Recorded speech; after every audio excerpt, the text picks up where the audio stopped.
Sponsored by the Big 98, Nashville's #1 for new country and the home of the Bobby Bones Show. The Rockin' Review is thrilled to have back on an artist that we've had on the show before, a soulful singer, songwriter, entertainer that kind of defies categories, but is always amazing music. And it's Maggie Rose. Maggie, thanks for coming on the show. So good to see you again, Eric. I've missed you during these strange times. I've missed you as well. You know, once again, you've got all this music stuff going. You do all these great things. And now you're also taking on podcast.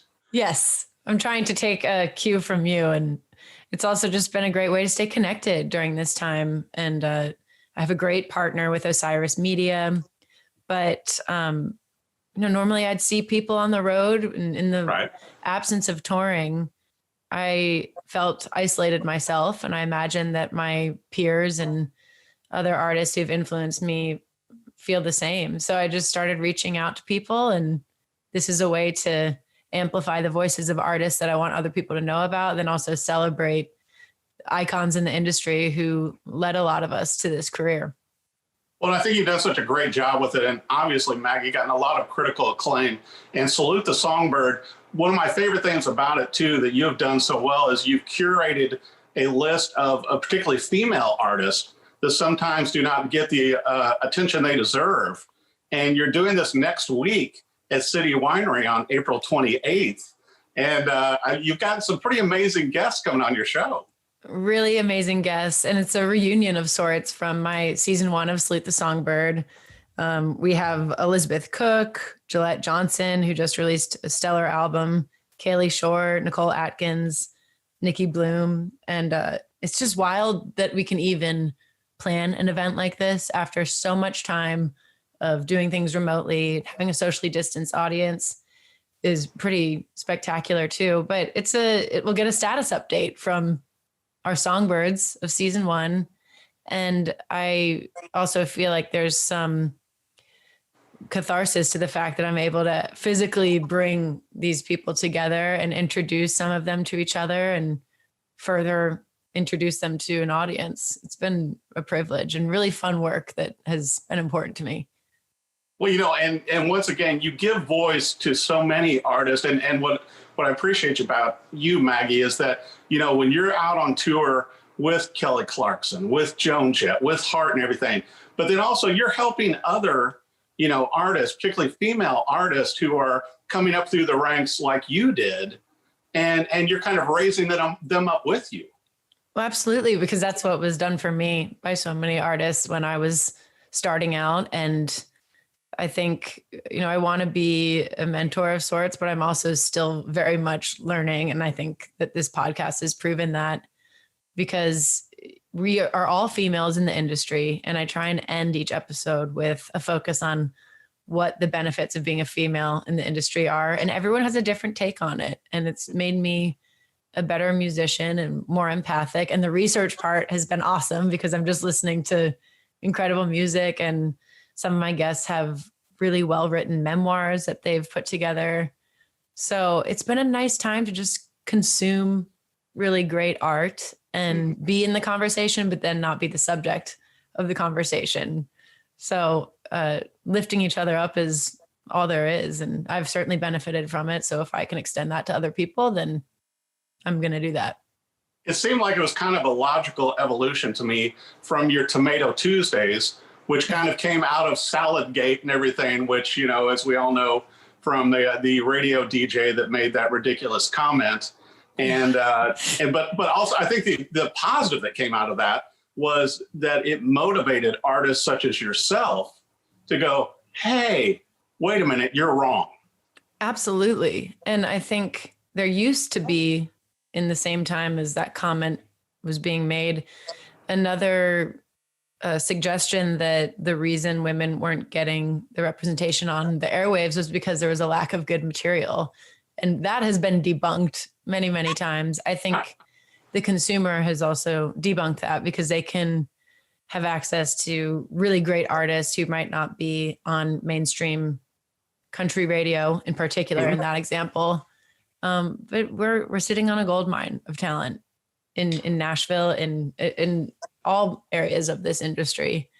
And I feel like it's our job to mine that and enjoy it. I can't agree more.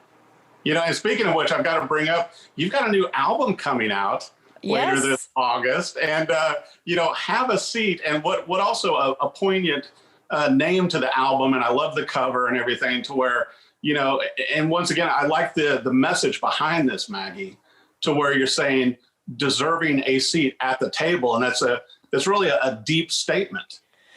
Thank you, Eric. I cut this record, mostly all of it was tracked before the pandemic, and we did this down at Fame Studios in Muscle Shoals, and it was in its own right really cool to bring members of my band together with players from that area. Mm-hmm. The age range was all over the map, and people who play in different bands like Alabama Shakes and Brittany Howard and Emily King, and then of course members of my band, Them Vibes. So there was this really cool feeling of camaraderie and inclusivity then, but the music has stayed relevant throughout this pandemic. And I've been sitting on it because I wanted to wait for more of a moment of celebration. Mm-hmm. And the title, in a zoomed out way, is saying that everyone has a seat at the table and we have to make room for that. But then also from my personal standpoint as a musician, you said this at the beginning, it's genre defying music, but that is my particular spot at the proverbial table. And I feel like I've finally settled into it. And there's a comfort that I have there and a power that I feel in that.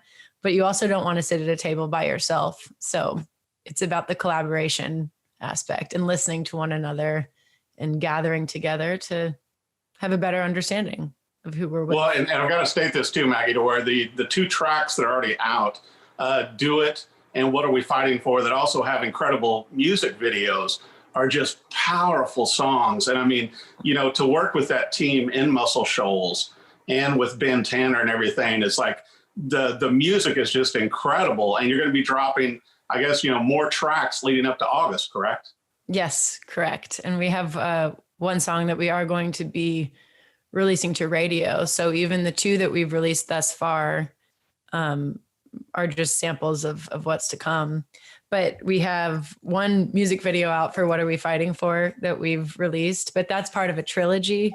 And we kind of Tarantino'd the audience where we show them the end of the process. Right. And I got to make these videos with Ford Fairchild and the Bolo brothers, and we shot them all in the same day.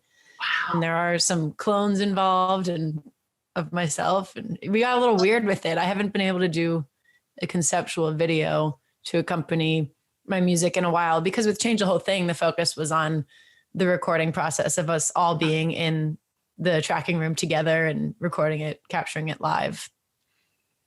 Well, so you know, you did such weird. a great job with that. You know, back when you and I first met, when you had the release of your documentary, you know, at the Musicians Hall of Fame, and I've pointed so many artists to that. I'm like, if you want to see some artist that's breaking new ground and doing something different, I think you certainly did with that documentary, kind of welcoming everyone into the studio with you and the band and going through the process. It was just, it was the music obviously great, but also visually, I thought it was impactful also. Thank you. And it was a point in my career where I really had nothing to lose going into Change the Whole Thing. And I wanted to do things on my terms. And I know that one of the reasons that my music and my career has been sustainable is because of the people around me that I make this music with. So there was such a cool story to be told there that I think really permeated throughout the music as well. You could hear just that familial relationship that we all have. And Bobby Holland produced, and he's just amazing. But the love was there in the room. And technically it was just like the training wheels were off. We didn't have isolation booths, and I learned a lot about my own capabilities. So I feel like Change the Whole Thing was a bridge for me from the music I was making before to even what we're about to release with Have a Seat. Well, you know, and once again, you know, you created great music before, and even as a teenager playing with the B Street cover band, I mean, you know, you cut your teeth performing and entertaining, but also, Maggie, you know, it seems like with your albums, with your music, with everything that you're doing, it seems like a musical evolution to where you are at this time, and particularly with Have a Seat. it's like, it seems like the next step to me. That's our job as artists. I feel like we're supposed to evolve. And I feel like I'm constantly uncomfortable, but comfortable with what I'm doing. But there's just this state of discomfort that kind of indicates to me that we're on the right track. And I think that's because we're pushing the boundaries of what we can pull off, and we continue that exploration. So I'm glad that that's apparent in the music and that it's advancing, because I think that's what the audience expects of us as artists, to be human and morph and learn and apply that to our work. Well, and speaking of which, Maggie, besides juggling all this, podcast and, upcoming touring and new music and music videos, all these great things. And then I think you've been on the Grand Ole Opry over 80 times. Makes me laugh when you say it, because it's just so surreal. And it's a wonderful institution that seems to really understand what we have here in Nashville specifically. I'm friends with Jeannie Seely, who's a legend, but then I also feel like I discover a lot of new artists because of that place that's so sacred to me and to so many other artists. And there's a standard when you step on that stage, knowing who's gone before you, that makes you humble and really in the moment. So I love being a part of that family, and I feel very welcome there. Well, speaking of inclusive, I want to make sure for our viewers, Maggie, where do they need to go to be able to get a ticket to be a part of this for April 28th, Salute the Songbird? And I know it's going to be live at the City Winery here in Nashville. So where do they need to go? Well, they can buy their tickets through City Winery, which is in Nashville. But we're also, because I know that not everyone can make it to Nashville or feels comfortable yet being in a socially distanced crowd, we're live streaming the event as well through Mandolin, our partners. So we'll have all of that information available on my socials, which is I am Maggie Rose across the board. And then our website, which is maggierosemusic.com. But it's just so fun to be able to even make plans like this. And our touring calendar is filling up, and we were just in Denver last weekend, and it's happening. So I can't wait to see people out there. And I've got both my vaccines, and we're ready to work. We've been ready to work, but now I'm physically ready to work. I got to thank you so much, Maggie Rose, for coming on the Rock and Review. You've got an incredible podcast, Salute the Songbird, next week at City Winery. Singles are out, videos are out, more to come with Have a Seat coming out this August. And thanks, Maggie Rose, for coming on the Rock and Review. Thank you for having me, Eric. So good to see you. Can't wait to see everybody. Sponsored by the Big 98, Nashville's #1 for new country and the home of the Bobby Bones Show.